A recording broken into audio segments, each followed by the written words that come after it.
Hello students, आज हम कुछ क्वेश्चंस करते हैं और क्वेश्चंस का टॉपिक का नाम क्या रहेगा? समायोजन। समायोजन वाले टॉपिक के अंदर कुछ हमारी ईगो डिफेंस मैकेनिज्म यानी कि रक्षा युक्तियां हैं, वहां से बार बार क्वेश्चन पूछे जाते हैं। तो उससे पहले हमें पता होना चाहिए कि समायोजन क्या होता है, एडजस्टमेंट क्या होती है। ठीक है, तो पहले बाद में एमसीक्यू करवाऊंगी, काफी सारे एमसीक्यू लेकर आई हूँ इस फॉर्म में, देखो। लेकिन उससे पहले तुम्हें यह पता होना चाहिए कि समायोजन क्या होता है। समायोजन क्या होता है? समायोजन थोड़ा सा हल्का सा मैं इसके बारे में बताऊंगी, फिर क्वेश्चन करेंगे, साथ साथ उसको सोल्व कर देंगे। समायोजन, इसको इंग्लिश में क्या कहते हैं? एडजस्टमेंट।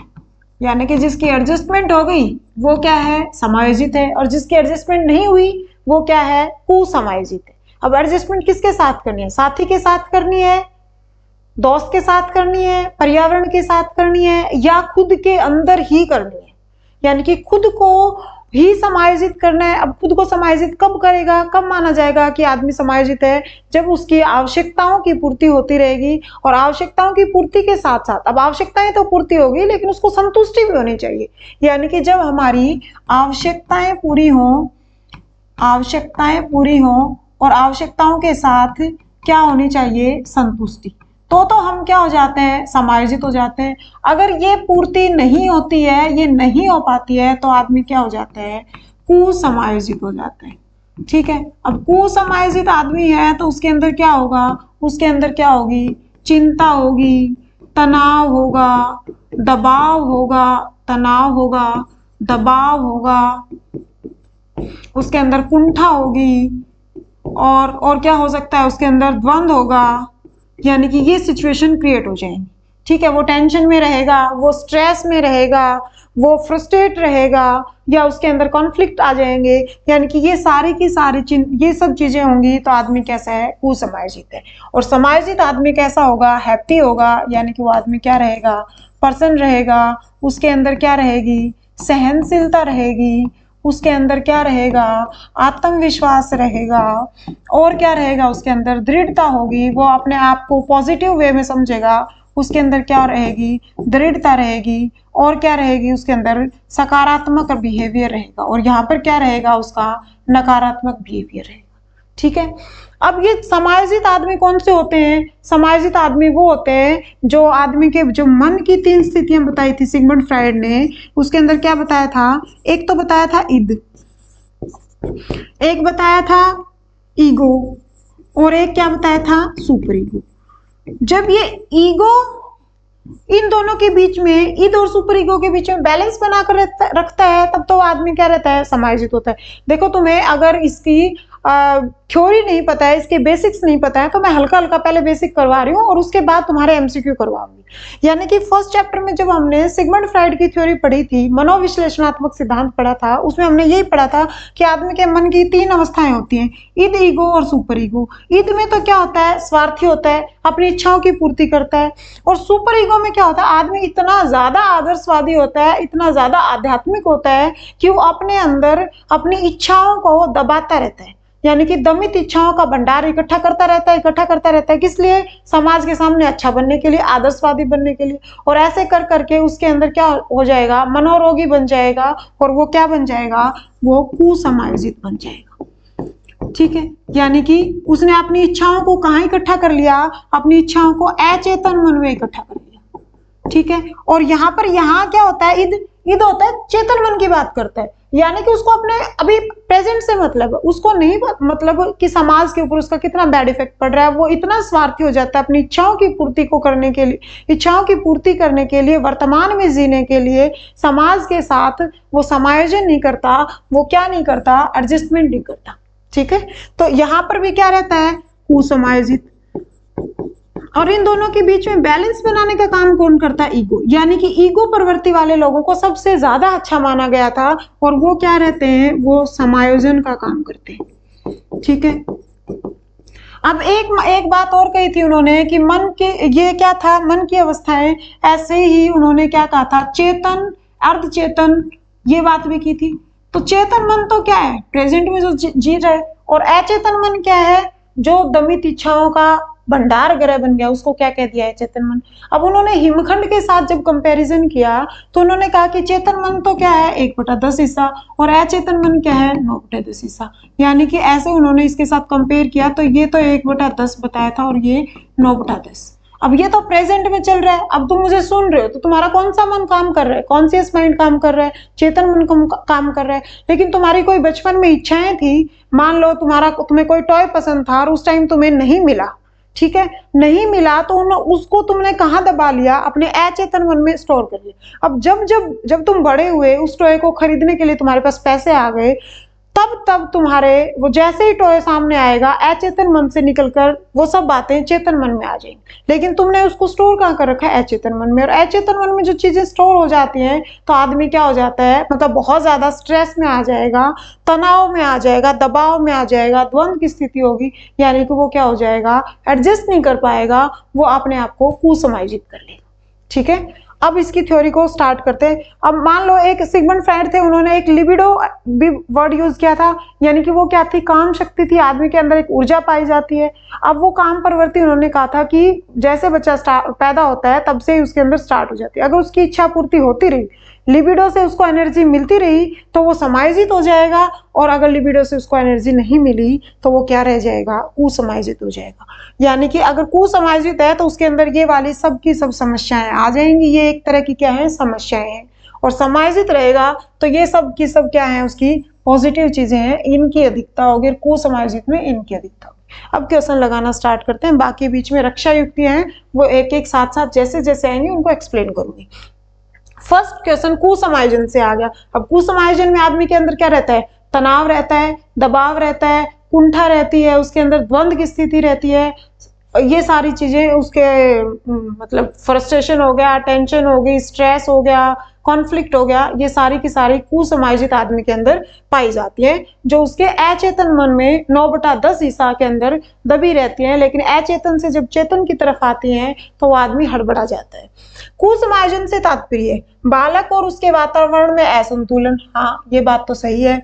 स्वार्थी व असामाजिकता। अब जो कुसमायोजित होगा वो क्या रहेगा? वो स्वार्थी भी रहेगा। कुसमायोजित है वो क्या रहेगा? स्वार्थी रहेगा, क्योंकि वो बैलेंस बनाकर तो रखेगा ही नहीं। उसके अंदर ईद प्रवृत्ति की, यहाँ पर स्वार्थी है, इसका मतलब उसके अंदर क्या हावी है? ईद हावी है। और वो क्या है? असामाजिक है। तभी तो वो अपनी इच्छाओं की पूर्ति के लिए किसी भी हद तक गलत काम करने के लिए रेडी रहता है। तो ये बात भी सही है। स्वेगात्मक असंतुलन, यानी कि उसके जो संवेग होते हैं, उसके अंदर जितनी भी संवेग भावनात्मक जो क्रियाएं होती हैं उनके अंदर क्या रहेगा? असंतुलन रहेगा। कुसमायोजन से तात्पर्य बालक और उसके वातावरण में असंतुलन। यस। स्वार्थी और असामाजिक, ये भी बात सही है। स्वेगात्मक असंतुलन, ये बात भी सही है। तो आंसर विल बी उपरोक्त सभी, यानी कि सारे के सारे ऑप्शन इसके क्या थे? सही थे। नेक्स्ट, अब वो वाला क्वेश्चन था कुसमायोजन से। यहाँ पर पूछा गया है समायोजन की समस्या के कारक क्या है? समायोजन कब नहीं होगा? समायोजन की समस्या के कारक क्या है? जब आदमी के अंदर तनाव होगा। अब तनाव कब होगा? मान लो एक आदमी एक काम को करने की बहुत बार कोशिश करता है, उसका वो समय पर काम पूरा ना हो। मान लो तुम्हें जॉब तो मिल गई, लेकिन जॉब का एक टाइम पीरियड था। एक 21-22 साल में उम्र में जॉब लगती है, 22-23-24 में भी जो उम्र में जो जॉब लगती है, तो तुम ज्यादा हैप्पी फील करोगे। और एक लास्ट 42 ईयर में जाकर आपको जॉब मिलती है तो आप उतना हैप्पी फील नहीं करोगे। उससे पहले आपके अंदर क्या आ जाएगा? तनाव की स्थिति आ जाएगी। दुश्चिंता। दुश्चिंता कब होती है? जब अचेतन मन में दबी हुई इच्छाएं चेतन मन में आने की कोशिश करती हैं, यानी कि उस टाइम पर आदमी के अंदर क्या हो जाती है? एंजाइटी। इसको इंग्लिश में क्या बोलते हैं? एंजाइटी। तनाव को क्या बोलते हैं? टेंशन। तो जब आपके अचेतन मन में जो दबी हुई इच्छाएं थी वो बाहर निकलने की कोशिश करते हैं और आप उसको धक्के से दबाते हो, तो उस टाइम पर आपके अंदर क्या आ जाती है? दुश्चिंता। कुष्ठा। कुष्ठा नहीं होता, ये क्या होता है? ये क्या होता है? कुंठा। या इसको इंग्लिश में क्या कहते हैं? फ्रस्ट्रेशन। फ्रस्ट्रेशन। अब फ्रस्ट्रेशन कब होगी आदमी के अंदर? फ्रस्ट्रेशन उस टाइम पर होगी जब बहुत सारे प्रयास करे और सफलता मिली ही नहीं। ठीक है, यहाँ पर तो हो सकता है कि तनाव में आपको सफलता मिल गई लेकिन समय पर नहीं मिली। फ्रस्ट्रेशन कब होती है? बहुत सारे अटेम्प्ट दिए, बहुत सारी जॉब के लिए ट्राई किया, कहीं से भी आपको पॉजिटिविटी नहीं निकल कर आती है। ये वाला एग्जांपल किस लिए दे रही हूँ? क्योंकि तुम जॉब लगने के लिए पढ़ रहे हो, नहीं तो एग्जांपल बच्चे के भी दे सकती थी, क्योंकि हम क्या पढ़ रहे हैं? CDP पढ़ रहे हैं। बहुत सारी चीजें उसके दिमाग में इकट्ठी होती कि मतलब बहुत सारे एग्जाम देते गया, क्लियर नहीं हुए, जॉब नहीं लगी, तो वो क्या करने लग, उसके अंदर क्या आने लग जाती है, कुंठा की भावना आ जाती है। या इसी को एक शब्द और यूज किया जाता है, भगनासा। भगनासा या इसी को क्या कहा जाता है, फ्रस्ट्रेशन कहा जाता है। वो फ्रस्ट्रेट हो जाता है, वो या तो आक्रामक बिहेवियर करने लग जाता है स्थिति में, या तो वो क्या करता है, आक्रामक बिहेवियर करता है, या वो क्या करता है, एकांतवश यानी कि अकेला रहना शुरू कर देता है। ठीक है, बात तो ये सारी की सारी घूम फिर के ये आता है कि आदमी का जो मानसिक स्वास्थ्य था वो बिगड़ गया, और मानसिक स्वास्थ्य बिगड़ गया तो वो संतुलन में नहीं रहेगा, वो बैलेंस में नहीं रहेगा, वो एडजस्ट नहीं करेगा, तो वो कुसमायोजित बन जाएगा। तो समायोजन की समस्या के कारण क्या कारक क्या है, ये सारे के सारे क्या है, समायोजन की समस्या के कारक है। अब इनको एक साथ लाइन में लिखूं तो देखो, तनाव, फिर उसके बाद कहेंगे दुश्चिंता, फिर मैं कहूं दबाव। ये तनाव और दबाव दोनों अलग अलग बात है, दबाव। फिर मैं उसके बाद कहूं तुम्हें कुंठा या भगनासा, कुंठा। फिर उसके बाद कहूं द्वंद्व। ठीक है, इसको क्या कहते हैं इंग्लिश में, टेंशन। इसको क्या कहते हैं, एंजाइटी।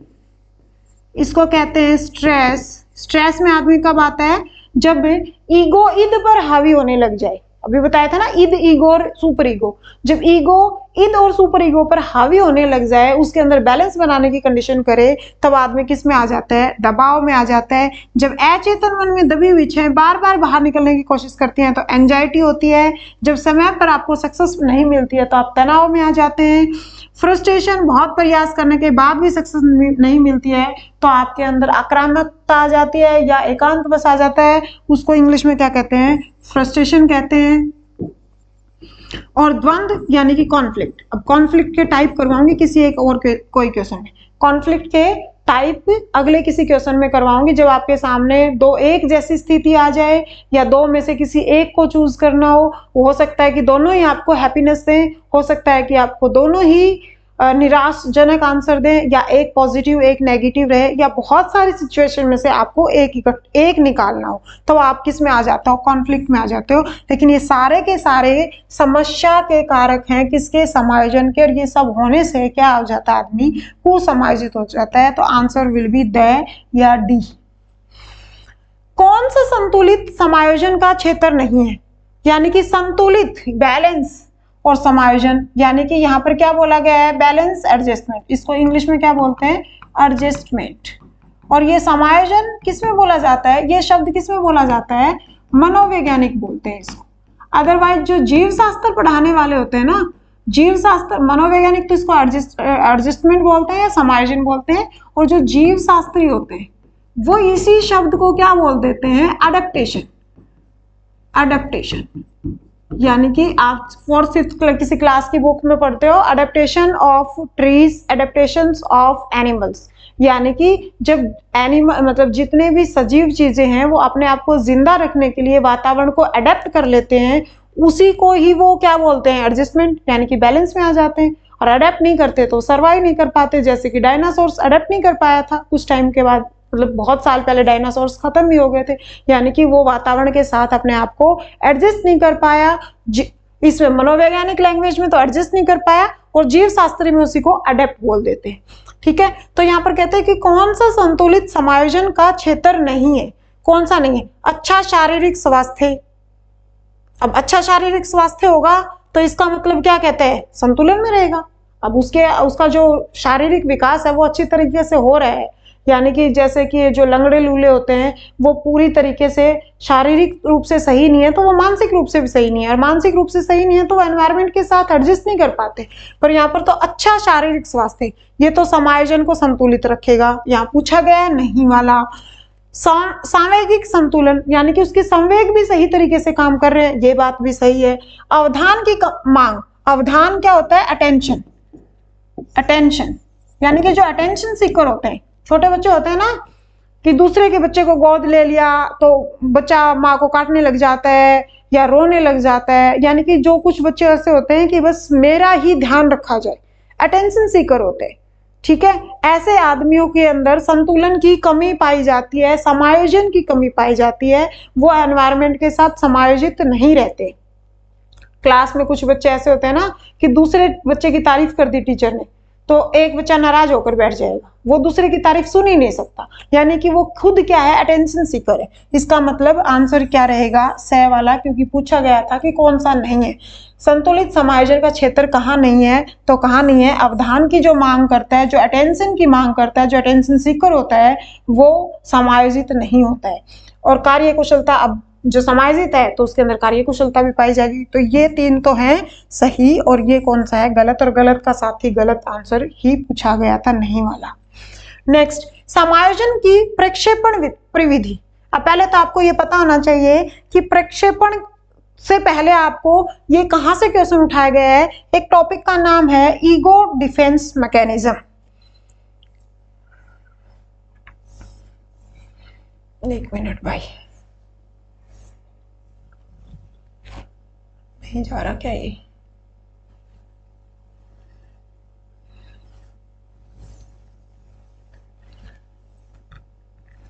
Ego defence mechanism. देखो, हम कुछ रक्षा युक्तियां पढ़ते हैं, एक ही बार में एक्सप्लेन कर देती हूं। बोला जाता है ईगो डिफेंस मैकेनिज्म, ठीक है।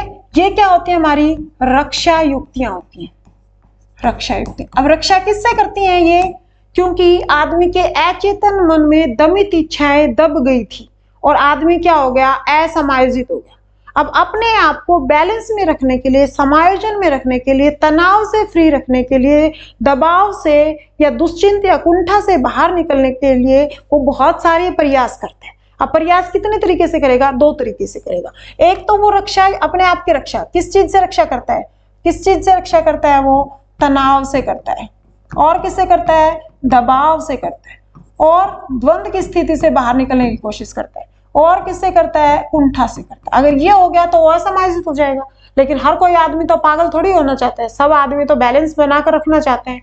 तो वो इससे बाहर निकलने के लिए रक्षा युक्तियां अपनाता है। और रक्षा युक्तियां कितनी तरीके की अपनाता है, प्रत्यक्ष अपनाता है, और क्या अपनाता है, अप्रत्यक्ष। डायरेक्ट मेथड होते हैं कुछ, कुछ होते हैं इनडायरेक्ट। जो डायरेक्ट होते हैं इसमें तो वो किसकी बात करता है, इसमें तो वो चेतन मन की बात करता है। और अप्रत्यक्ष होती है उसके अंदर वो किसकी बात करता है, अचेतन मन की बात करता है। यानी कि चेतन मन में तो जो भी काम करेगा अपने आप को बाहर निकालने के लिए क्या करेगा, जानबूझकर कोशिश करेगा। और यहाँ पर क्या होगा, अनजाने में होगा सब कुछ, ठीक है।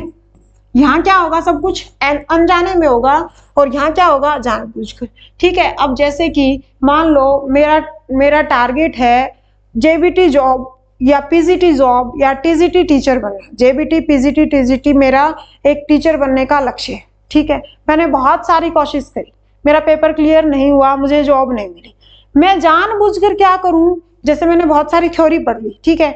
अब मेरा पेपर क्लियर नहीं हो रहा है, तो मुझे ये समझ में आ गया कि शायद मैं एमसीक्यू लगाकर नहीं देखती हूँ, तो मैं अपना रास्ता बदल दूं, मैं अपना रास्ता बदल दूं। तो वो मैंने क्या किया, जानबूझकर किया ना। या फिर मेरे रास्ते में कुछ बाधाएं आ रही हैं, ठीक है। बाधाएं कैसी हो सकती हैं कि जैसे ही मेरा एग्जाम टीचिंग लेवल वाला आ जाता है, उसी टाइम मेरा पैरेलल में कोई दूसरा एग्जाम आ जाता है और मैंने दोनों तरफ से पढ़ना स्टार्ट कर देती हूँ।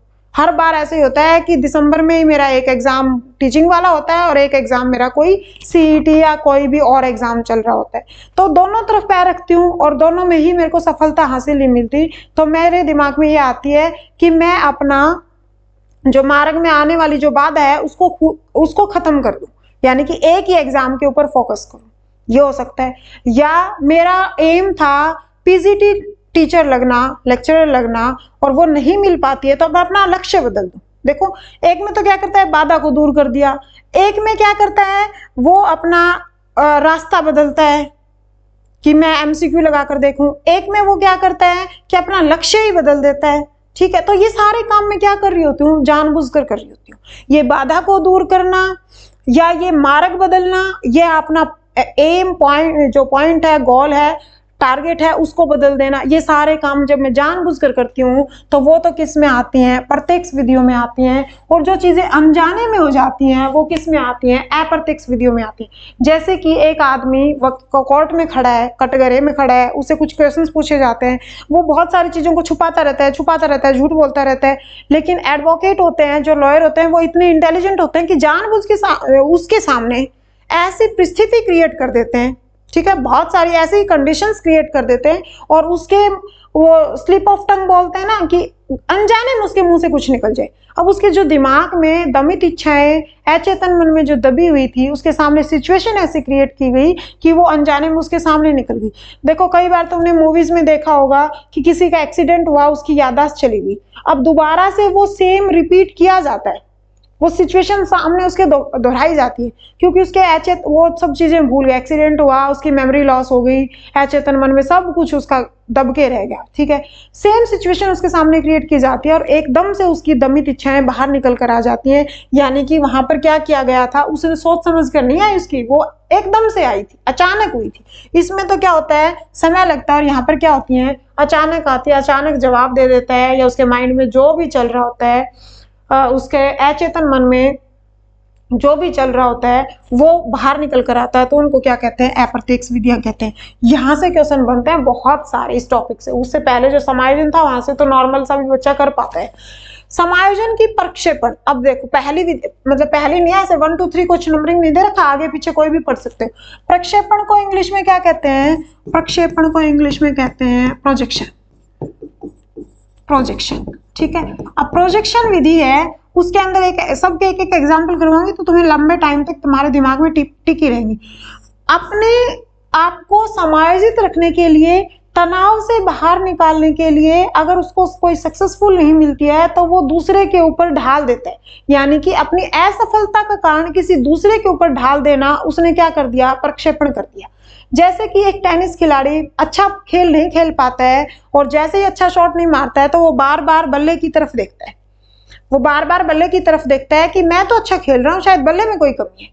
या कोई क्रिकेटर अच्छा शॉट नहीं मार पाता है तो वो क्रिकेट को उसको बैट को उठाकर देखता है कि मेरे अंदर कमी नहीं है, मैंने तो पूरा ताकत लगाई थी उसके ऊपर, लेकिन वो बॉल यहीं पर गिर गई, या जो भी रीजन रहा, मेरी कमी नहीं है, बल्ले की कमी। या इसके अंदर एक एग्जांपल जो तुमने सुना होगा, नाच न जाने आंगन टेढ़ा, जाने आंगन टेढ़ा, यानी कि अपना टेढ़ा, अपनी कमी दूसरे के ऊपर ढाल देना। ये विधि है ना, ये किस में आती है, अप्रत्यक्ष विधियों में आती है, ठीक है। तो अब ये प्रत्यक्ष विधि, समायोजन की प्रक्षेपण विधि कहाँ आती है, प्रक्षेपण की तो मैंने तुम्हें 2 3 ही बताई थी। एक तो क्या था, बाधाओं को दूर कर देना, दूसरा क्या था, अपना टारगेट बदल देना या अपना मार्ग बदल देना। ये क्या है, ये जानबूझकर जो काम करता है वो इसमें आते हैं प्रत्यक्ष में। ये प्रक्षेपण हो गया, तादमीकरण हो गया, रक्षा युक्तियां हो गई, या दमन हो गया, समन हो गया, शोधन हो गया, डिस्प्लेसमेंट हो गया। ये सारी की सारी विधियां किस में आती है, अप्रत्यक्ष विधियों में आती है। अप्रत्यक्ष विधियां तो मैंने पहले बता दी। प्रक्षेपण किस में आती है, अप्रत्यक्ष में आती है। क्षतिपूर्ति क्या होती है, क्षतिपूर्ति देखो, अपने आप को मतलब किसी असमायोजन की अवस्था से बाहर निकालने के लिए किसी दूसरी चीज का सहारा लेना, उसको क्या कहते हैं, क्षतिपूर्ति। जैसे कि जिस लड़की की हाइट कम है वो हील पहनकर अपने आप को समायोजित, मतलब अपने तनाव को, अपने माइंड को समायोजित रखने के लिए कम हाइट वाली लड़कियां हील पहनकर चलती हैं, तो वो क्या कर रही है, वहां पर क्षतिपूर्ति कर रही है। या कोई सांवली लड़की है, वो क्रीम लगाकर गोरा दिखने की कोशिश कर रही है, तो वो क्या कर रही है, क्षतिपूर्ति है। या कोई बच्चा शारीरिक रूप से सही नहीं है तो क्लास में फर्स्ट पोजीशन लाकर वो अपने आप को रिप्रेजेंट करने की कोशिश कर रहा है, समायोजित करने की कोशिश कर रहा है कि मैं शारीरिक रूप से तो सही नहीं हूं बट मैं मानसिक रूप से सही हूँ। ये सारे एग्जाम्पल किसके थे, क्षतिपूर्ति के थे। प्रक्षेपण का बता दिया, नाच न जाने आंगन टेढ़ा वाला। आक्रामक विधि, ये आक्रामक, क्षतिपूर्ति, प्रक्षेपण, ये सारी की सारी क्या है, अप्रत्यक्ष विधि है। आक्रामक, आक्रामकता क्या होती है, अपने आप को समायोजित रखने के लिए आदमी का बिहेवियर कई बार क्या हो जाता है, आक्रामक हो जाता है। और आक्रामक रक्षक भी हो सकता है और भक्षक भी हो सकता है। रक्षक कैसे है, मान लो मान लो कि मैंने कुछ गोल्ड पहन रखा है और कोई लुटेरा चोर आकर उस गोल्ड को छीनने की कोशिश करता है, तो मैं अपना बिहेवियर क्या करूंगी, आक्रामक करूंगी, मैं उस सामने वाले को मारूंगी। तो मैंने अपने आप के लिए क्या की, रक्षा की। तो उस टाइम पर तो वो रक्षक की तरह काम कर रहा है, और सामने वाला मेरा कड़ा लूटने के लिए मेरे साथ हाथापाई कर रहा है, तो वो किसका काम कर रहा है, भक्षक का काम कर रहा है। दोनों ही स्थिति में क्या था, असमायोजन था। उस डर से, उस भय से बाहर निकलने के लिए तो मैंने आक्रामक बिहेवियर किया, और वो क्या था, स्वार्थी था। स्वार्थी था, इसके अंदर ईद की प्रवृत्ति हावी थी, यानी कि अपनी इच्छाओं की पूर्ति कर रहा था। तो वो किसका काम कर रहा था, भक्षक का। ये दोनों ही स्थितियों में क्या है, आक्रामक विधि है। रक्षक हो या भक्षक हो, दोनों ही स्थिति में किस में आती है, ये इनडायरेक्ट मेथड में आती है। यानी कि ये क्षतिपूर्ति, आक्रामक, ये और ये प्रक्षेपण, ये तीनों ही विधियां किस में आती हैं, अप्रत्यक्ष में आती हैं। तो इसका आंसर है ये प्रक्षेपण क्या है, अप्रत्यक्ष। और प्रत्यक्ष विधियां मैंने इधर तुम्हें थोड़ी देर पहले समझाई थी। नेक्स्ट देखो, जब किसी व्यक्ति के समक्ष दो धनात्मक लक्ष्य उपलब्ध हो परंतु वह दोनों को ही प्राप्त करने की स्थिति में नहीं हो, तो वह द्वंद्व को कहते हैं। द्वंद्व क्या होता है, कॉन्फ्लिक्ट। अब कॉन्फ्लिक्ट कब आएगा, जब हमारे सामने दो सिचुएशन है और उनमें से हमने एक को चूज करना है। यानी कि हम कॉन्फ्लिक्ट की सिचुएशन में आ जाते हैं, द्वंद्व की स्थिति में आ जाते हैं कि हम क्या करें, कौन सा चूज करें। अब दोनों स्थिति हो सकता है कि पॉजिटिव हो, वो दोनों स्थिति क्या है, हो सकता है नेगेटिव हो, या वो दोनों ही स्थिति क्या है, हो सकता है कि एक पॉजिटिव हो और एक नेगेटिव हो, या भूतात्मक हो। जब इसको द्वंद्व के बारे में सबसे पहले लूरिया साहब ने 1932 में बताया था कि आदमी के अंदर द्वंद्व की स्थिति आती है, तब भी वो कुसमायोजित हो जाता है। यानी कि सबसे पहले इसके बारे में लूरिया साहब ने कब बताया था,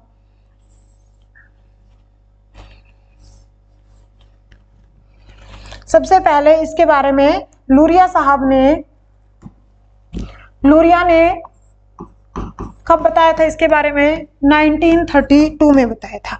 फिर जब कुर्ट लेविन आए थे, जिन्होंने क्षेत्रवाद का सिद्धांत दिया था, कुर्ट लेविन, उन्होंने 1935 में इसको और अच्छे से एक्सप्लेन किया और इसको 3 तरीके का बताया। 3 तरीके में क्या बताया, जब दो सिचुएशन, देखो द्वंद्व कब आएगा, जब 2 सिचुएशन होंगी या 2 से ज्यादा सिचुएशन होंगी, तभी हमारे अंदर क्या आती है कि कॉन्फ्लिक्ट आ जाता है कि हम कौन सा चूज करें। अब दोनों सिचुएशन पॉजिटिव हो सकती है, दोनों सिचुएशन नेगेटिव हो सकती हैं, और एक सिचुएशन क्या हो सकती है, पॉजिटिव, और एक सिचुएशन क्या हो सकती है, नेगेटिव। ठीक है। उसके कुछ सालों के बाद इसके ऊपर और सारे एक्सपेरिमेंट किए गए, तो एक सिचुएशन आई बहु कंडीशंस वाली, यानी कि हो सकता है कि बहुत सारी पॉजिटिव हो या उनमें से कुछ नेगेटिव। ठीक है। तो जब दोनों चीजें पॉजिटिव होती हैं तो उसको क्या बोला जाता है, उसको बोला जाता है ग्राह्य। लिखी देती हूँ इधर, देखो दोनों पॉजिटिव सिचुएशन, तो इसको क्या बोला जाता है, ग्राह्य बोला जाता है, ग्राह्य, या इसको बोला जाता है उपागम,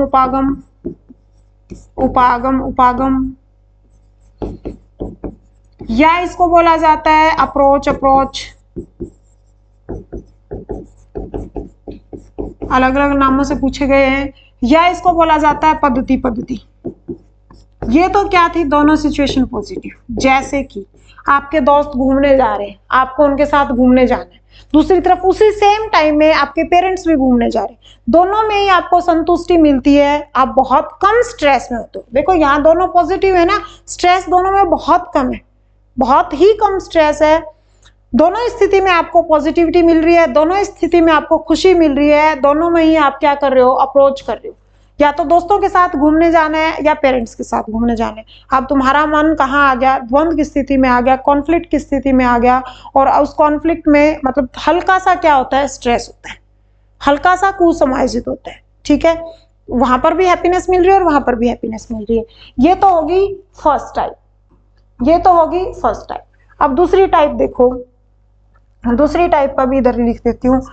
दूसरी टाइप है परिहार।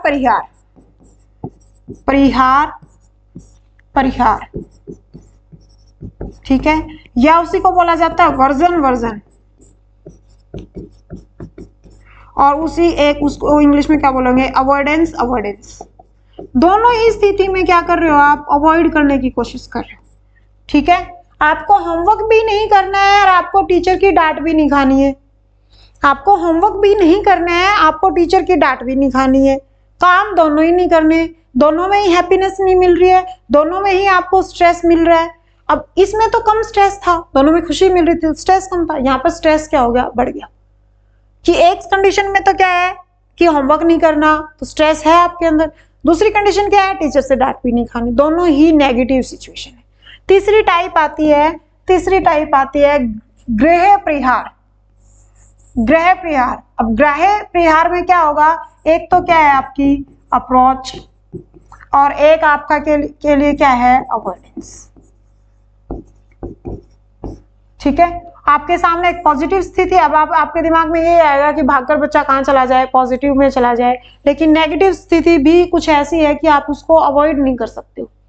ठीक है, पॉजिटिव स्थिति है कि आप वहां भागकर चले जाओ, और नेगेटिव स्थिति क्या है कि आप उसको अवॉइड नहीं कर सकते हो। ये वाली में एक एग्जांपल वो आता है ना, एक तरफ कुआं और एक तरफ खाई, जब दोनों ही तरफ आप गिरने हैं, दोनों ही तरफ चोट लगनी है। यहाँ पर बहुत ज्यादा स्ट्रेस में होता है, यहाँ कम स्ट्रेस था, दूसरे वाले में थोड़ा ज्यादा स्ट्रेस था, और यहाँ पर क्या होता है, यहाँ पर उससे ज्यादा स्ट्रेस होता है। यानी कि एक तरफ तो आप अप्रोच करना चाहते हो, और दूसरी तरफ क्या करना चाहते हो, किसी चीज को अवॉइड करना चाहते हो। ठीक है, ऐसी कोई सिचुएशन आए। या फिर दोहरा ग्रह प्रहार, यानी कि बहुत सारी सिचुएशन है। आप डॉक्टर भी, आपकी दादी कहती है डॉक्टर बनो, आपके पापा कहते हैं इंजीनियर बनो, आपके फ्रेंड सर्कल में कहते हैं कि आप कलेक्टर बनो। बहुत सारी सिचुएशन में से एक, यानी कि सबसे ज्यादा स्ट्रेस कहाँ रहता है, इसमें। अब यहाँ पर पूछा गया था, जब किसी व्यक्ति के सामने दो धनात्मक उपलब्ध हो, तो दो धनात्मक कौन से थे, पॉजिटिव, तो इसको क्या बोलेंगे, ग्राह्य बोलेंगे, अप्रोच बोलेंगे, उपागम बोलेंगे, पत्ती बोलेंगे। तो आंसर विल बी ए। परिहार वाले में दोनों नेगेटिव रहेंगे। रक्षा तंत्र बहुत सहायक करता है। अब जो रक्षा तंत्र था, ईगो डिफेंस मैकेनिज्म था। ईगो डिफेंस मैकेनिज्म क्या करता था, ईद और सुपर ईगो के ऊपर ईगो कंट्रोल करने की कोशिश करता था। यानी कि ईद और इधर क्या था, सुपर ईगो, परम अहम बोला जाता है इसको, और इसको बोला जाता है ईद, और इसको बोला जाता है ईगो। ये क्या है, अहम।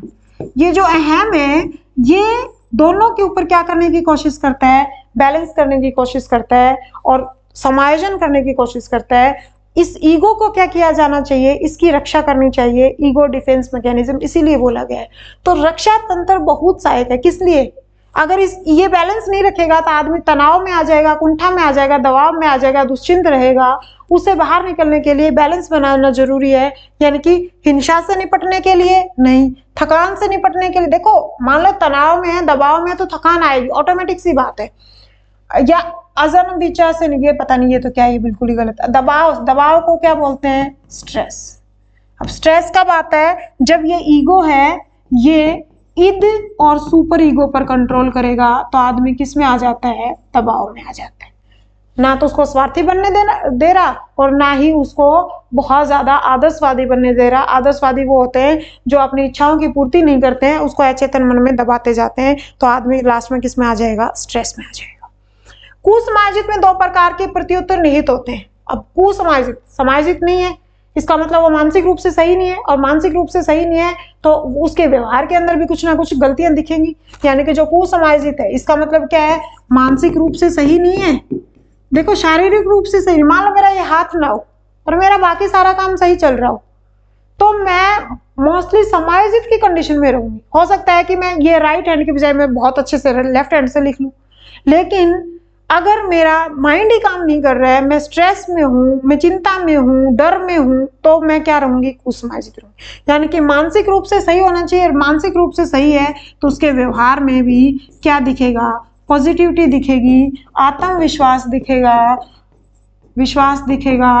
उसके सपनों में दृढ़ता दिखेगी, उसके दिमाग उसके अंदर प्रसन्नता दिखेगी, उसके अंदर और क्या रहेगा, सहनशीलता दिखेगी। मतलब वो अपने व्यवहार में क्या दिखाएगा, सहनशीलता दिखाएगा, अगर वो उसका मानसिक रूप से वो सही है तो कुसमायोजित में दो प्रकार के प्रत्युत्तर निहित रहते हैं।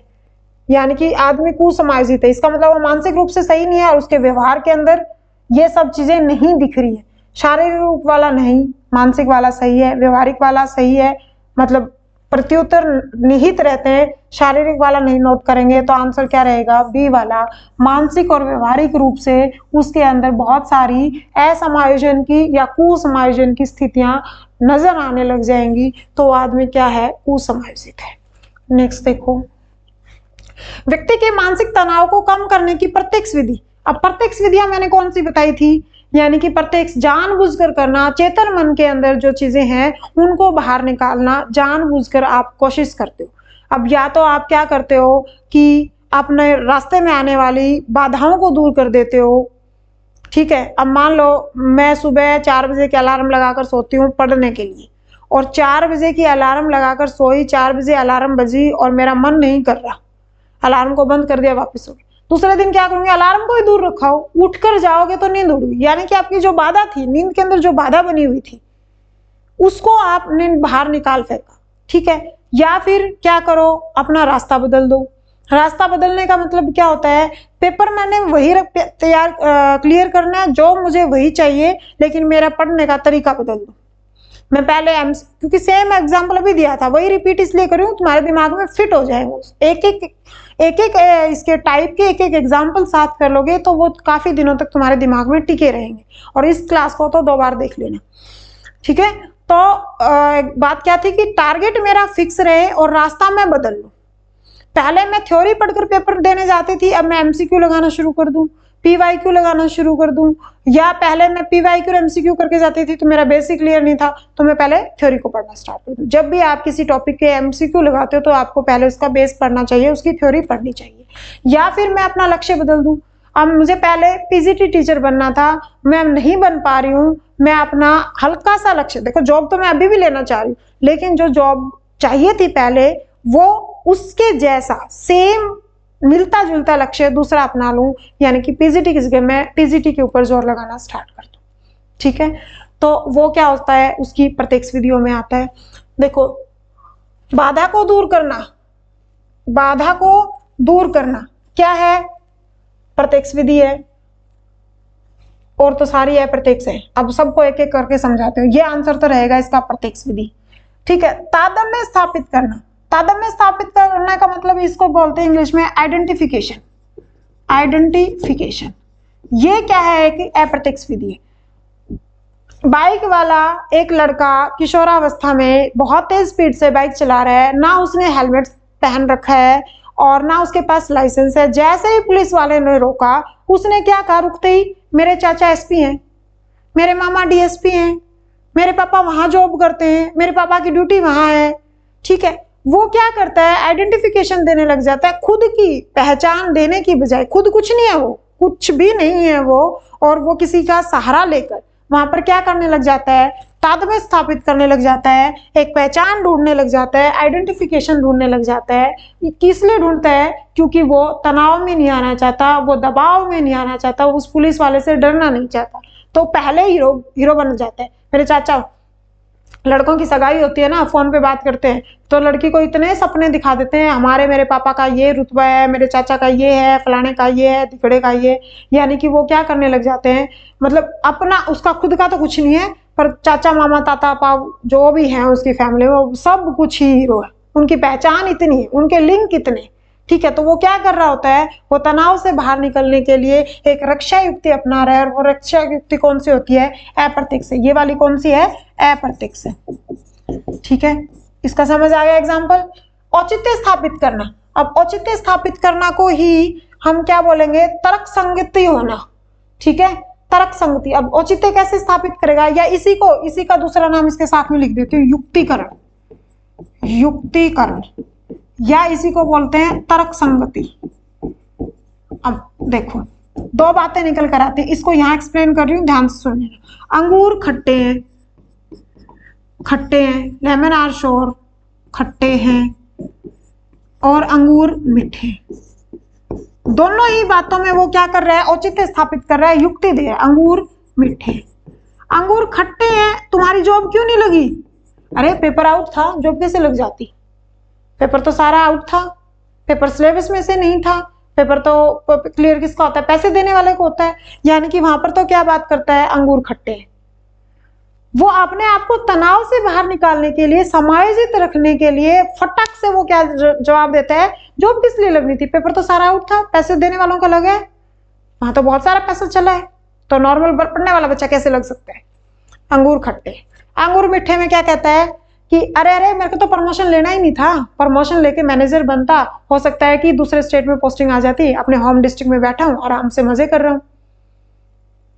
प्रमोशन लेता, रिस्पॉन्सिबिलिटी आ जाती, आराम से क्लरिकल पोस्ट पर मैं तो बहुत खुश हूं, क्या करता प्रमोशन लेकर, रिस्पॉन्सिबिलिटी आ जाती, फालतू में टेंशन लेनी पड़ती छोटे छोटे कामों के लिए। अब और क्या करता है, और किस तरीके से औचित्य स्थापित करता है, अंगूर मीठे हैं, अरे बाइक गाड़ी तो है नहीं उसके पास, और वो क्या कहता है गाड़ी लेकर खर्चा होता है घर में, अब मैं आराम से साइकिल पर जाता हूँ, गाड़ी लेने की औकात नहीं है, और एग्जाम्पल क्या देता है कि आराम से साइकिल जाता हूँ, व्यायाम हो जाता है, शारीरिक रूप से ठीक रहता हूँ, मानसिक रूप से भी ठीक रहता हूँ, मुझे गाड़ी की जरूरत क्या है। तो वो अपने आप को तनाव से बाहर निकालने के लिए अंगूर मीठे हैं ऐसे एग्जाम्पल देता है, औचित्य स्थापित कर रहा होता है। और ये कौन सी विधियां हैं, ये अप्रत्यक्ष है, यानी कि ये भी अप्रत्यक्ष है, ये भी अप्रत्यक्ष है। आश्रित होना, आश्रित होना ये भी अप्रत्यक्ष। देखो बहुत सारे फेलियर मिलने के बाद, बहुत सारे एग्जाम दिए, कहीं से भी सक्सेसफुल नहीं हो रहा है, कहीं से भी सिलेक्शन नहीं हो रहा है, तो वो किसी ऐसे आदमी के ऊपर आश्रित हो जाता है जो एग्जाम क्रैक करके जॉब अचीव कर चुका है। वो अपने आप को दूसरे के ऊपर इतना डिपेंड कर देता है, डिपेंडेंट हो जाता है कि भाई तू मुझे बता कौन सी बुक पढूं, तूने कोचिंग कहाँ से ली थी, तू मेरे को बताएगा, आज तू मुझे कहेगा उतना ही पढ़ूंगा, उसी बुक से पढ़ूंगा, जैसे तू कहेगा कितने घंटे पढ़ना है उतना ही पढ़ूंगा। यानी कि अपने आप को दूसरे के हवाले कर देना, दूसरे के ऊपर आश्रित हो जाना, वो क्या करता है अपने आप को तनाव से बाहर निकालने के लिए प्रयास करता है, ठीक है, टेंशन से बाहर निकालने के लिए रक्षा युक्ति अपनाता है, खुद को दूसरे को सौंप देना। किसको सौंपेगा, सक्सेसफुल इंसान जिसके एग्जाम्स क्लियर है, जो ऑलरेडी जॉब में है, उसको सौंप देता है खुद को। तो यानी ये भी क्या है, अप्रत्यक्ष विधि। ये पहले ए, ब और द तीनों ही अप्रत्यक्ष हैं। और बाधा दूर करना, बाधा दूर करना क्या है, जितने ऑब्स्टेकल्स आ रहे हैं, जितने बैरियर्स आ रहे हैं किसी जॉब को अचीव करने में, वो सारे बैरियर्स को हटा देना। लिखने, अगर मान लो थ्योरी का पेपर आता है, ठीक है, अब उसको लिखने की प्रैक्टिस नहीं है तो वो लिख लिख कर देखेगा, तो इस तरीके से बाधा को दूर कर देना। नेक्स्ट देखो, जब अचेतन मन में, अब अचेतन मन कौन सा था, 9/10 शीशा, उसके अंदर क्या थी, दमित इच्छाओं का भंडार था। अचेतन मन में दमित इच्छाएं वापस चेतन मन में कूदने लग जाएंगी, इस कूदने का प्रयास करती है, तो व्यक्ति किसका शिकार हो जाता है, किसका शिकार हो जाता है। देखो ये सारे ही के सारे दुश्चिंता, तनाव, दबाव, ये सब के सब किसके मतलब किसके कारक हैं, ये असमायोजन, यानी कि आदमी कैसा है, असमायोजन, या उसको क्या बोलते हैं, असमायोजित, या उसको कुसमायोजन, एक ही बात है।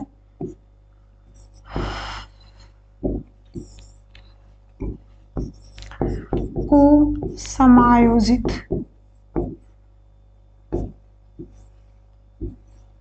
ठीक है, उसके अंदर दुश्चिंता है, एंजाइटी है, स्ट्रेस है, फ्रस्ट्रेशन है, या टेंशन है, या एक और लिख दें इसके अंदर द्वंद्व की कंडीशन है, कॉन्फ्लिक्ट है, ठीक है। यहाँ पर आदमी क्या रहता है, कुसमायोजित रहता है। अब अचेतन मन में दमित इच्छाएं वापस बाहर निकलकर चेतन मन में कूदने लग जाते हैं, इसका मतलब वो किस में आ जाता है, वो एंजाइटी में हो जाता है। तनाव में कब आता है, जब उसको समय पर उसको सक्सेसफुल नहीं होता है। दबाव में कब आ जाता है, जब ईद और सुपर ईगो के ऊपर ईगो हावी होने लग जाए। कुंठा में कब आ जाता है, बहुत सारी फेलियर्स मिलने के बाद उसका आक्रामक बिहेवियर, या फिर जब फ्रस्ट्रेट होने लग गया, या एकांत में रहने लग गया, ये उसके कुंठा के लक्षण होते हैं, ठीक है। तो यहाँ पर अचेतन मन से चेतन मन में जब दमित इच्छाएं आने लग जाती हैं, तो वो किसका शिकार हो जाता है, दुश्चिंता का शिकार हो जाता है, और आदमी क्या हो जाता है, कुसमायोजित हो जाता है।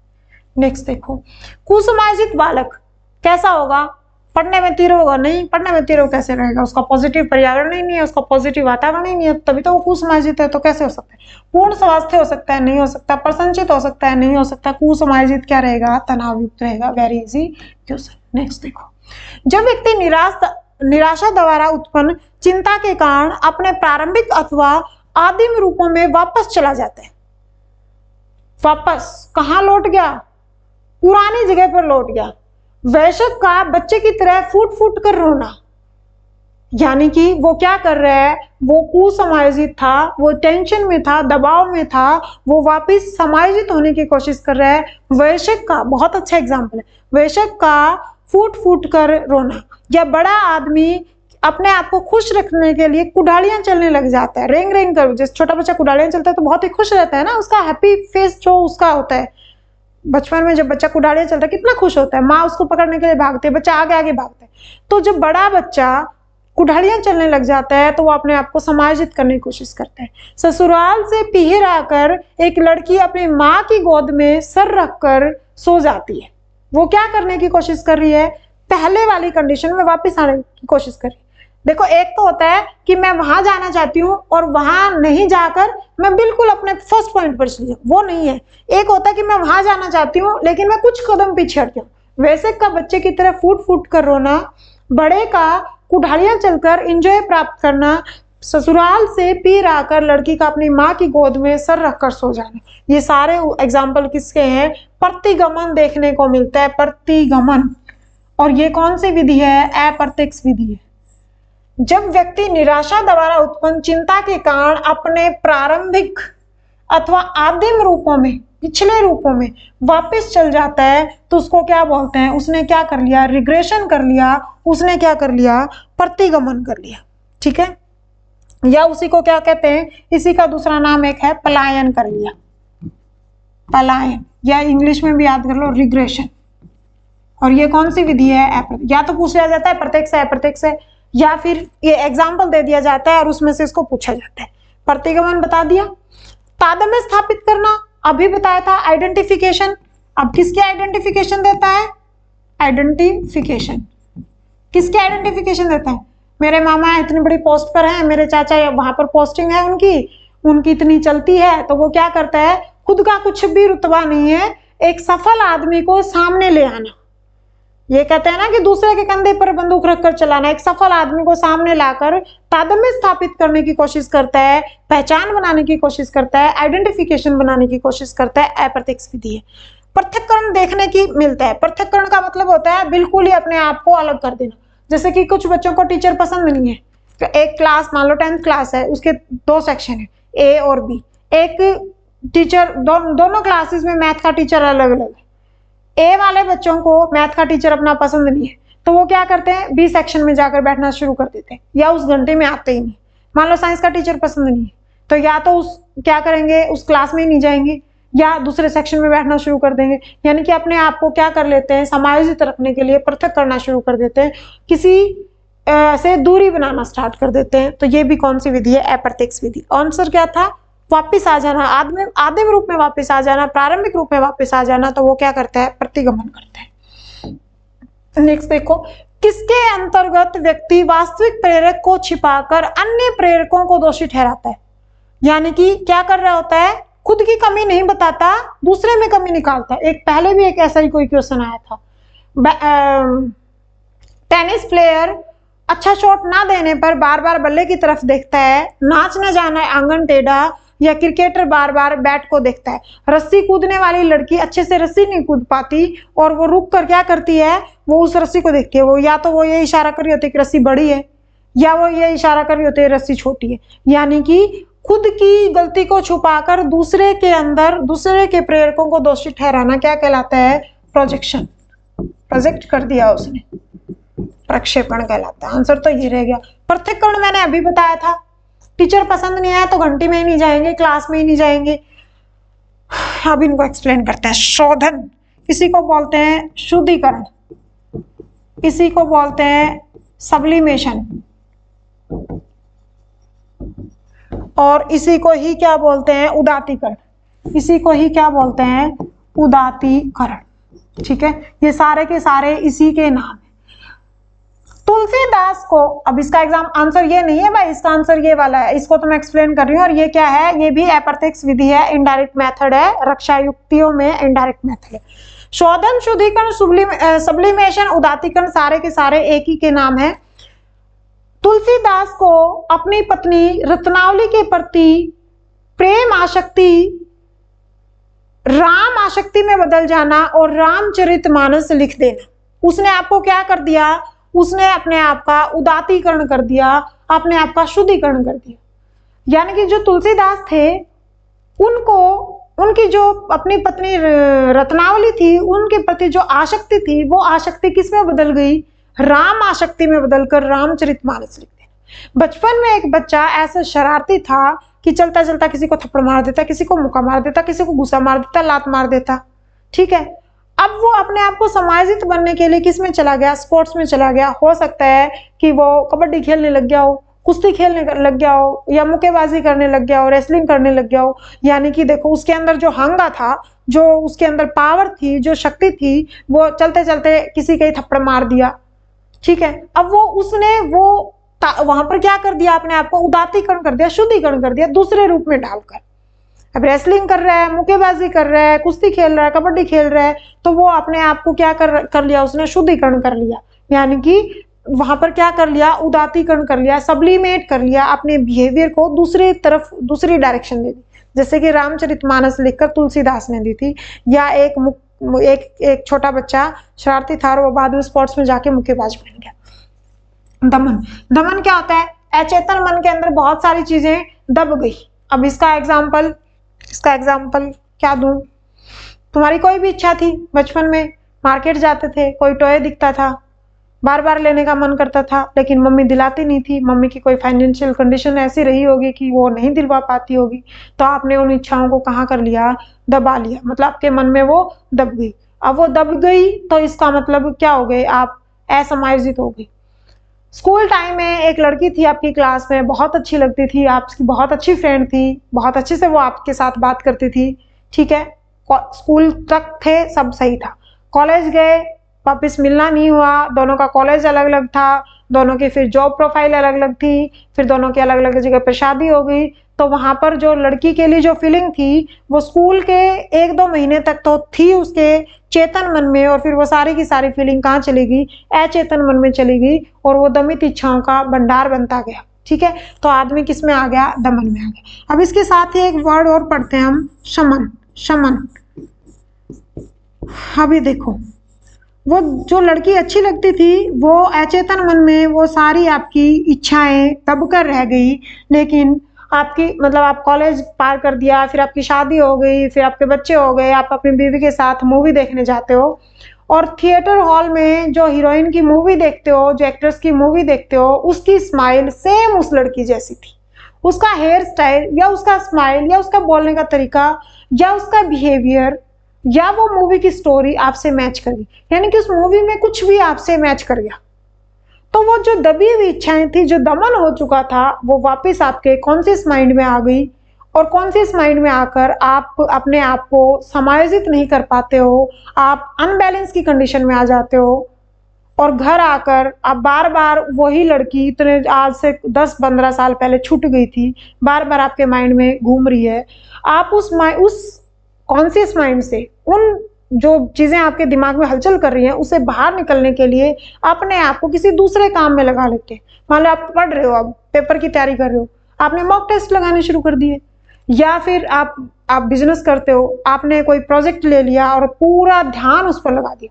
यानी कि जानबूझकर आपने वापस उनको अचेतन मन में धकेल दिया, क्योंकि वो अचेतन में तो थी, दमन हो चुका था, कूद कर कहाँ आई थी, चेतन मन में, और आपने फोर्सफुली उनको कहाँ भेज दिया, अचेतन मन में।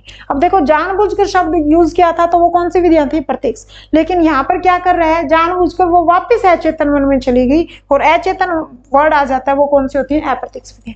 दमन समझा दिया, समन समझा दिया, शोधन समझा दिया, पृथक्करण या प्रक्षेपण, ये सारे की सारी इनडायरेक्ट विधियां हैं।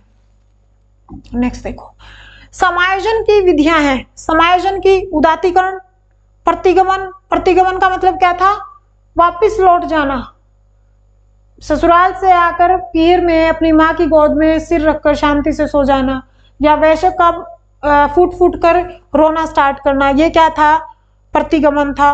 उदातीकरण, रामचरितमानस लिख देना, तुलसीदास द्वारा जो रत्नावली के प्रति आसक्ति थी, वो राम आसक्ति में बदलकर रामचरितमानस लिख देना, ये क्या था, उदातीकरण था, जिसको हमने शुद्धिकरण, शोधन वो बोला था। प्रक्षेपण, अपनी गलतियां दूसरे के ऊपर डाल देना, नाचने जाना, आंगन टेढ़ा, उपयुक्त सभी, सारे की सारी क्या है, समायोजन की विधियां हैं, तो आंसर विल बी उपयुक्त सभी। नेक्स्ट देखो, समायोजन की प्रक्रिया है। समायोजन की प्रक्रिया गतिशील है, स्थिर है, ये क्या है, कौन है स्थानापन्न मतलब जगह को बदल देना, या कोई नहीं। तो जो समायोजन की जो प्रक्रिया होती है ना वो हमेशा क्या रहती है, गतिशील।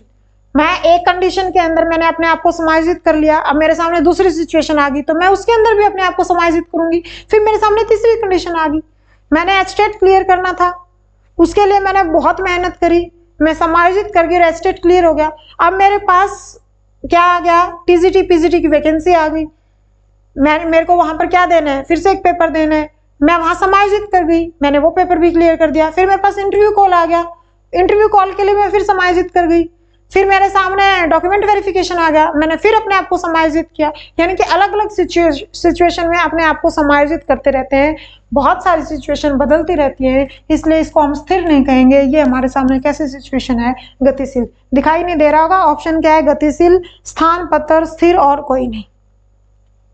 नेक्स्ट, समायोजन दूषित होता है। समायोजन किससे दूषित होता है, कुंठा से। आपके माइंड में कुंठा है, कुंठा का मतलब क्या है, फ्रस्ट्रेशन है, ठीक है, भगना सा है, कुंठा है, फ्रस्ट्रेशन है, तो आप क्या रहोगे, आप असमायोजित रहोगे।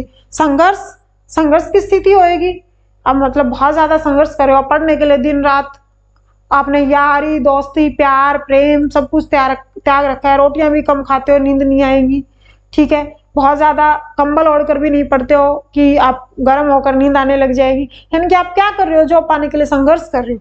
तो यानी कि समायोजन दूषित होता है, किससे होता है, कुंठा से या संघर्ष से या उपयुक्त दोनों से। धन से, देखो धन से भी आदमी क्या रहता है, धन की कमी होने से भी समायोजित दूषित हो जाता है, लेकिन अब ऑप्शन हमारे सामने ऐसे थे, उपयुक्त सभी था नहीं, तो हम क्या, अगर यहाँ पर धन से इधर लिखकर इधर उपयुक्त सभी लिख देते तब तो हम क्या लगाते, उपयुक्त सभी, लेकिन यहाँ पर कुंठा और संघर्ष से तब कई बार हमें ऑप्शंस के साथ भी जाना पड़ता है, हमारी नहीं चलती है वहां पर। परीक्षा में असफल होना, विद्यार्थी शिक्षक को के पक्षपात की शिकायत करता है और जिस बात को, उदाहरण है, यानी कि खुद की गलती नहीं बताता, नाचने जाने आंगन टेढ़ा, खुद की गलती नहीं बता रहा है, अपना जो गलती है, अपनी जो असफलता का कारण है, अपनी जो असफलता का कारण है वो किसी दूसरे के सिर पर मंड देना, वो क्या कहलाता है, वो प्रक्षेपण कहलाता है। तो आंसर क्या रहेगा, प्रक्षेपण। यानी कि बच्चा क्या कहता है, परीक्षा में असफल होना, एक मिनट, परीक्षा में असफल होने वाला विद्यार्थी शिक्षक के पक्षपात की शिकायत कर सकता है। देखो इसके दो आंसर बन रहे हैं, यानी सफल नहीं हुआ, दूसरे के सिर पर मंड रहा है तो प्रक्षेपण हो गया, लेकिन वहां पर क्या कर रहा है, आंसर यहाँ ये नहीं लगाएंगे भाई, आंसर ये नहीं लगाएंगे, आंसर क्या लगाएंगे, औचित्य स्थापित कर रहा है, ठीक है, अंगूर खट्टे, मेरी गलती नहीं है, तो टीचर ने पक्षपात कर दिया, यानी कि यहाँ पर क्या कर रहा है, वो औचित्य स्थापित कर रहा है। यहाँ पर आंसर क्या रहेगा, औचित्य स्थापित कर रहा है, या फिर उसी को औचित्य स्थापित करने को क्या कहते हैं, तर्क संगति कर रहा है या युक्तिकरण कर रहा है, खुद की गलती नहीं है, वो तो टीचर ने पक्षपात कर दिया, मेरा तो पेपर क्लियर था ही, लेकिन पेपर तो आउट था, पेपर आउट था तो मेरिट बाहर चली गई या पैसे देने वालों की जॉब लग गई, तो वहां पर वो क्या कर रहा है, वहां पर वो औचित्य स्थापित कर रहा है, तर्क संगति कर रहा है या युक्तिकरण कर रहा है। और ये क्या है, अप्रत्यक्ष विधि। बाह्य विषय के गुणों को अपना लेना या दूसरे व्यक्ति के गुणों को अपने व्यक्तित्व में ग्रहण कर लेना, तो इसको क्या कहते हैं, दूसरे के गुणों को अपने अंदर, बाह्य विषय के गुणों को अपना लेने या दूसरे व्यक्ति के गुणों को अपने व्यक्तित्व में ग्रहण कर लेना, आइडेंटिफिकेशन करवाना, तादात्म्य स्थापित कर लेना, मेरी गलती नहीं है, लाइसेंस नहीं, मेरे पास लाइसेंस नहीं है, बाइक चला रहा हूँ, हेलमेट नहीं पहन रखा, पर मैं तो एसपी का बेटा हूं ना, मुझे जरूरत ही क्या है, यानी कि वो क्या कर रहा है, वहां पर पहचान बनाने की कोशिश कर रहा है, तो आंसर क्या रहेगा, वहां पर वो तादात्म्य स्थापित कर रहा है, आइडेंटिफिकेशन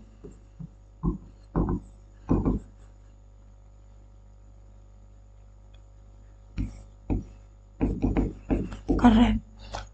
प्रक्षेपण अभी बताया था, नाचने जाने आंगन टेढ़ा, निर्भरता, दूसरे पर क्या हो जाता है, आश्रित हो जाना। आश्रित कब होता है, बहुत सारी असफलता हाथ लगने के बाद खुद को दूसरे के हवाले कर देना, आश्रित कर देना, दूसरे पर निर्भर हो जाना। तू मुझे कहेगा भाई वही बुक पढ़ूंगा, उतने ही घंटे पढ़ूंगा, उतने ही बजे उठूंगा, उतने ही बजे सोऊंगा, तू कहेगा तो खाऊंगा, तू नहीं कहेगा तो नहीं खाऊंगा, खुद को दूसरे के हवाले सौंप देना क्या कहलाता है, आश्रित। जब बालक अपनी असफलताओं के दोष की किसी और के ऊपर लादने की कोशिश करके अपने तनाव को करता है, मैं नहीं आ रहा, बल्ले में कमी थी, मैं नहीं आ रहा, बैट ही अच्छा नहीं था, तो वो वहां पर क्या करता है, वो वहां पर, वो तो प्रक्षेपण करता है, लेकिन प्रक्षेपण जैसा आंसर है नहीं, तो वो वहां पर क्या करता है, स्थानापत्तर समायोजन, यानी कि अपने आप का क्या करता है, वो स्थान बदलने की कोशिश करता है। जब बालक अपनी असफलताओं का दोष किसी और के ऊपर लादने की कोशिश करके अपने तनाव को कम करने का प्रयास करता है, तो वो विधि क्या कहलाती है, रचना। वहां पर कोई रचना नहीं कर रहा, वो बकवास कर रहा है, तो रचना तो हुई नहीं। रचना करते हैं तो हम मोस्टली क्या करते हैं, पॉजिटिव ही होती है। मानसिक मनोरचना है, ये भी नहीं है, उपयुक्त सभी हो नहीं सकता, तो वो वहां पर क्या कर रहा है, स्थानापन यानी कि स्थानापन करके अपने आप को समायोजित रखने की कोशिश कर रहे हैं। तनाव को घटाने एवं समायोजन की प्रत्यक्ष विधियां। अब प्रत्यक्ष विधियां क्या थी, जो चेतन मन में करते हैं, जो जानबूझकर करते हैं। दूसरे लक्ष्यों का प्रतिस्थापन, यानी कि वो टारगेट, वो गोल नहीं मिल रहा है, मुझे टीजीटी की जॉब नहीं मिल रही है, तो मैं पीजीटी की तरफ मूव कर जाऊं। लक्ष्य क्या है, टीचिंग की जॉब करना। थोड़ा सा लक्ष्य में बदलाव कर देना, कंप्लीट लक्ष्य को नहीं बदला। ऐसे नहीं है कि टीचिंग की जॉब नहीं मिल रही है तो मैं बिजनेस करने लग जाऊं, ऐसा बिल्कुल नहीं है। अपने लक्ष्य को हल्का सा चेंज कर देना, यानी कि प्रत्यक्ष विधियों में आता है। बाधाओं को हटाना, यानी कि बैरियर्स, ऑब्स्टेकल्स को हटा देना, जानबूझकर करता है, चेतन मन में लाकर करता है, तो प्रत्यक्ष विधि।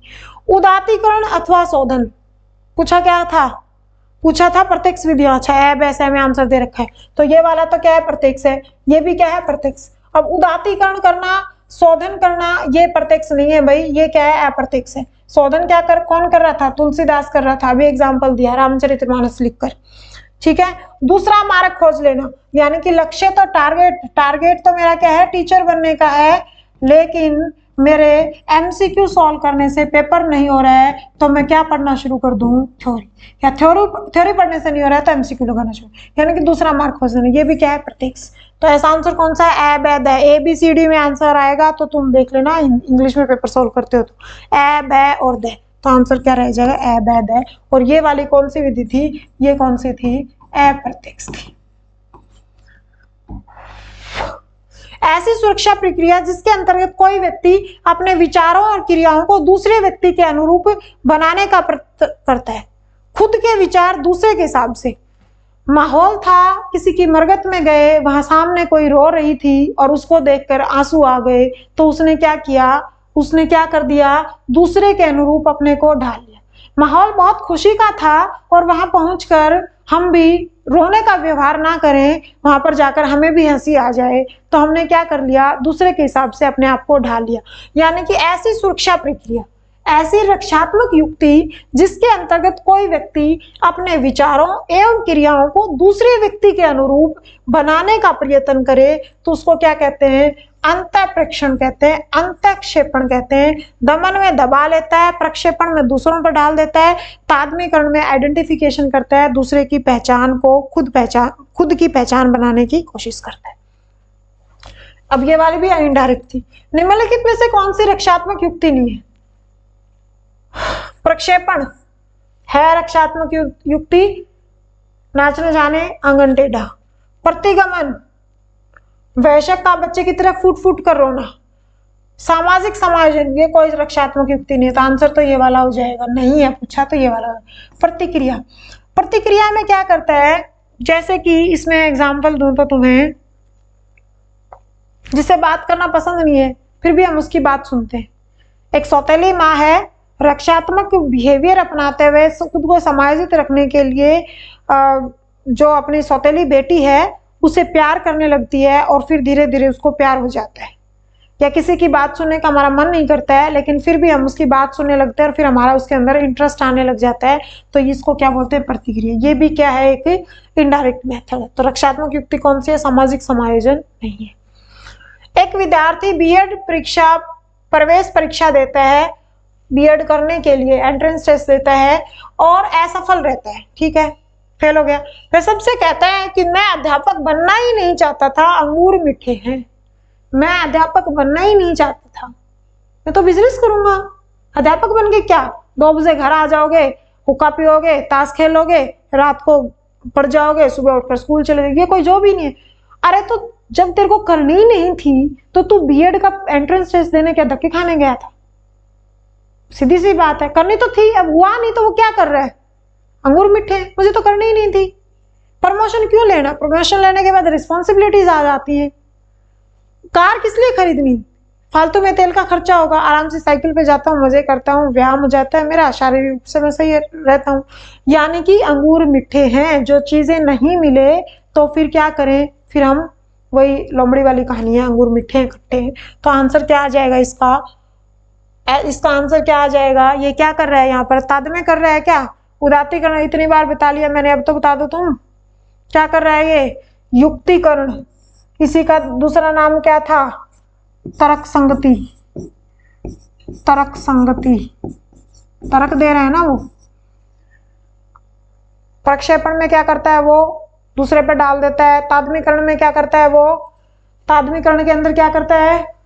आइडेंटिफिकेशन देता है। उदात्तीकरण में क्या करता है? उदात्तीकरण में रामचरितमानस, रामचरितमानस मानस लिख देता है। कौन लिख देता है? तुलसीदास जी। युक्तिकरण का दूसरा नाम क्या था? औचित्य स्थापित। तर्क संगति, औचित्य स्थापित करना, औचित्य। इसको इंग्लिश में क्या बोलते हैं? सब्लिमेशन। थक गई भाई। इसको क्या कहते हैं? प्रोजेक्शन। इसको क्या कहते हैं? आइडेंटिफिकेशन। अब इसको बता दो, तर्क संगत को क्या कहते हैं? रैशनलाइजेशन।